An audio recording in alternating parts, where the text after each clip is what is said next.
If every day of one's life, if every hour and moment of our life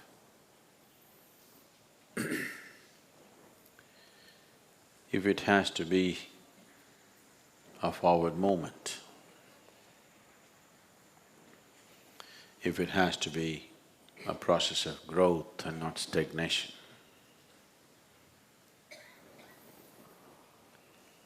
it is important that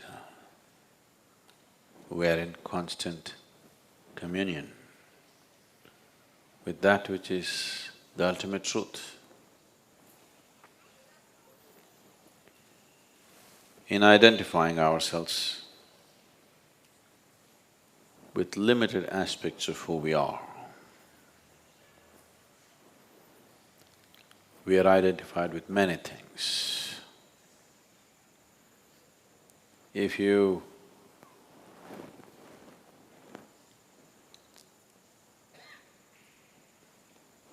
I've seen in the families sometimes, different people have different plates to eat.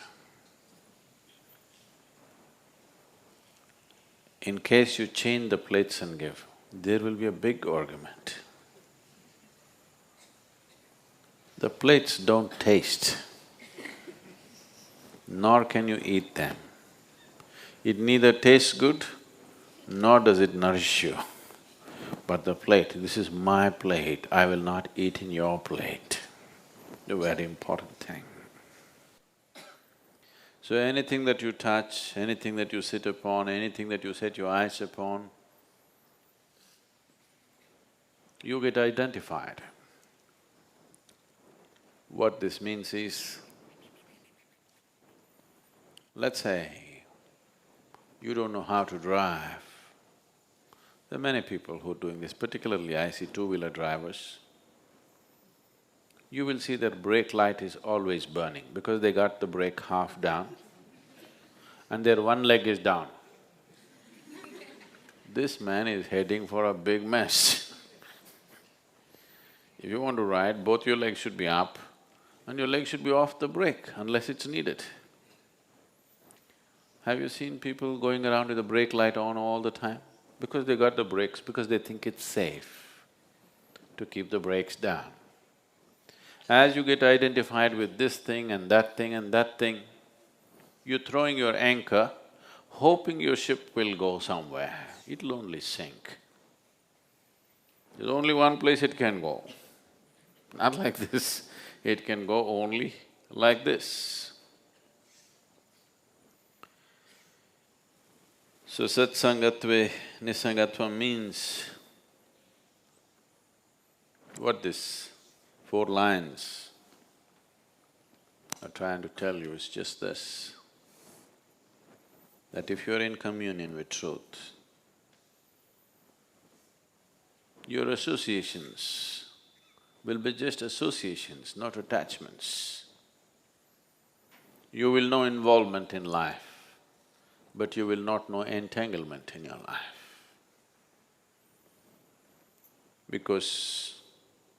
Not because it's right or wrong, with brakes on, if you try to go somewhere, you'll burn yourself up. And then you think life is a miserable thing. Yes, if you have brakes fully on and try to drive, driving is a miserable process, no question about that. So if one has to constantly be on the move, if one has to let his life fly, not crawl, if one has to evolve, if evolution is an ongoing process for you, if your idea of evolution is only to the extent that Charles Darwin endorsed it, that is, your spine got little shorter. You know, it used to be long and hanging out. Now it got little shorter, you can sit little more comfortably. You don't have to roll it up. If that is all, is the idea of evolution, that's one way to live. Little better than a monkey, but much more troublesome than a monkey, much more destructive than a monkey.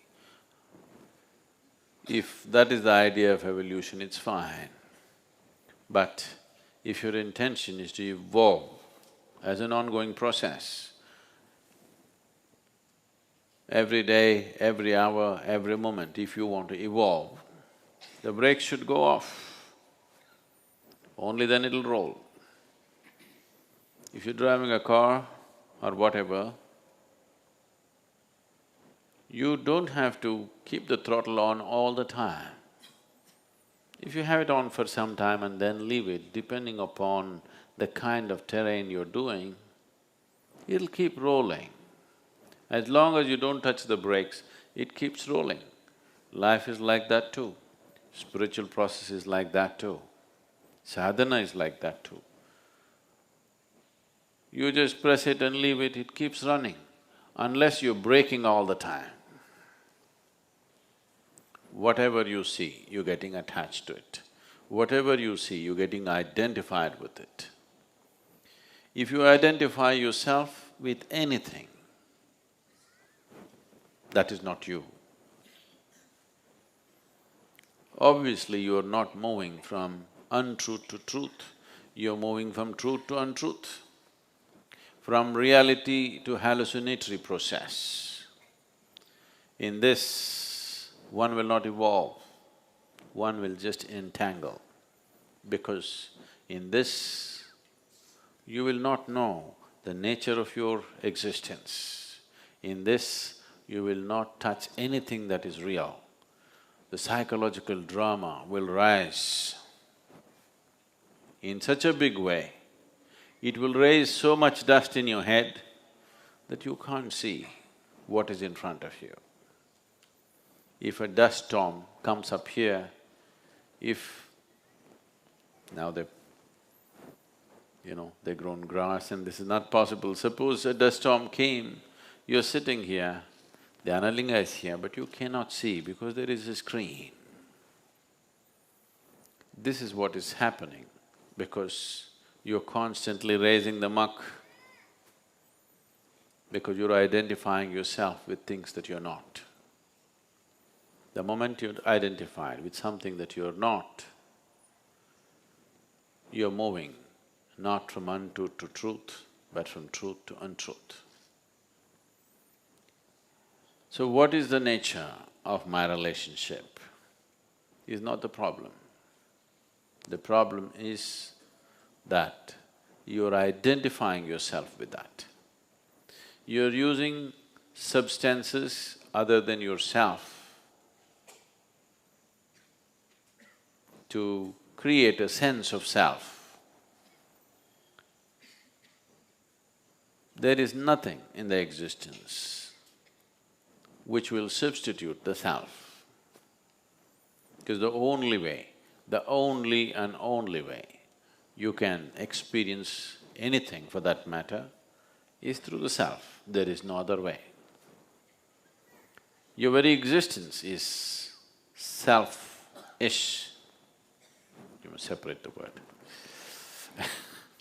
Your very existence is selfish because everything that happens only through the self. There is no other way. So if you keep this just as it is capable of reflecting the whole cosmos for you. If you muck it up, it doesn't even show you what's right in front of you.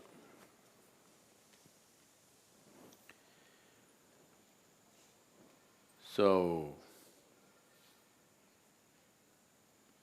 if you are in a state of nirmoha or non-identification with anything other than what's this, you will come naturally to an unwavering way of being. Once you're unwavering in your purpose, liberation cannot be denied to you. There is no way it can be denied to you. The reason why this life does not get to its natural destination is, every minute you're changing course. Every minute, the focus of your life keeps shifting. Every minute, whatever you set your eyes upon, it gets identified with it. So after some time, it just does not know where to go. It just will not know where to go. It will be one confusing mess. Suddenly life looks unnecessarily complicated. The complication is only in your psychological process. Life is pretty simple. Birth is not in your hands. You're just born and you have to just die one day. Really. Is anybody else making anything else compulsory for you? Is anything else compulsory? Birth is compulsory, death is compulsory. In between, whatever the hell you want.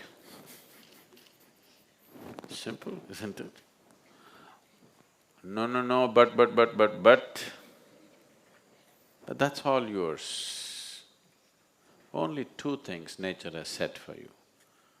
You're born, you have to die. Aren't you glad you have come with an expiry date? Aren't you glad? No? I'm glad. If there was no expiry date,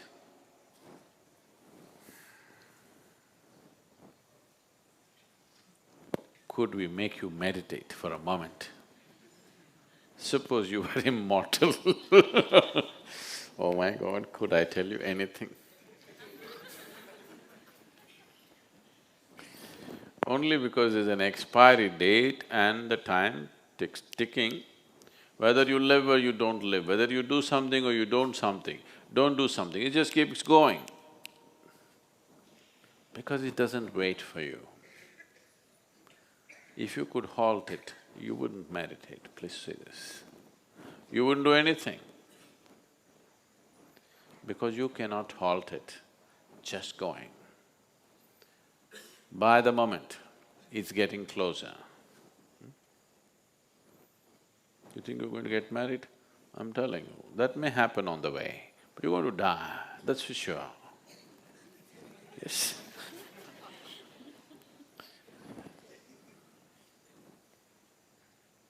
So there's only one compulsion, that you have to die. Before that, whatever you do is yours. If you just understand this much,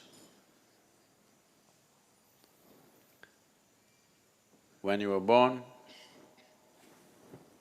there was no compulsions, you could be whichever way. Only compulsion is stomach. Once stomach is full, there's only other compulsion, that you have to die one day. Rest is easy, you know. You can complicate it if you want, but it's actually very easy, you can do whatever you want. Such a simple process, your mind complicates it like crazy, insanely crazy. It makes it so complicated. Waking up in the morning is such a complex process. Going through the day is an unbelievably complex process. Everything,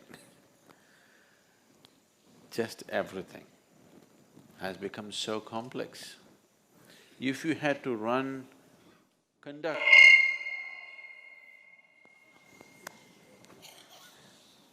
See, if you have to conduct the audio system, I'm sorry. If you had to conduct your breath, if you had to conduct the rhythm of your heart, if you had to conduct the circulation of blood, if you had to conduct the cellular process, if you had to conduct the chemistry of your system, oh… Can you imagine, just conduct your breath for 10 minutes, let me see. Goes all over the place. If only if you had to conduct the life process, I don't know what would have happened to you. You don't have to conduct it, it's all free.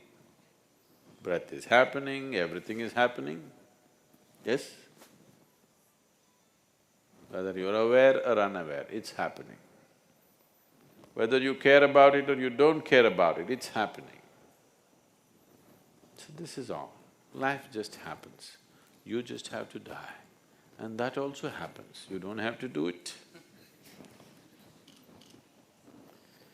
Just allowing everything to happen to you gracefully, that is all.